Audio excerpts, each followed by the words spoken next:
around about me that wasn't true.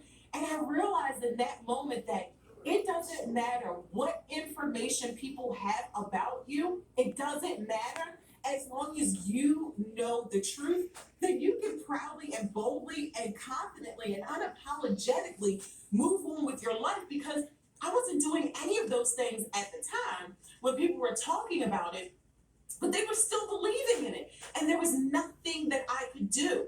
And so sometimes that's what confidence is. It's just putting it on until you no longer have to think about it. And then it actually is just a part of who you are.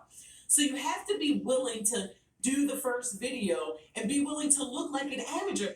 However, I don't even believe that you have to look so much like an amateur or so much in your beginning stages. And number, let me say this, who cares if you do? It doesn't freaking matter, dude. Like, think about the reality that, like, one day you're gonna die. One day I'm gonna die.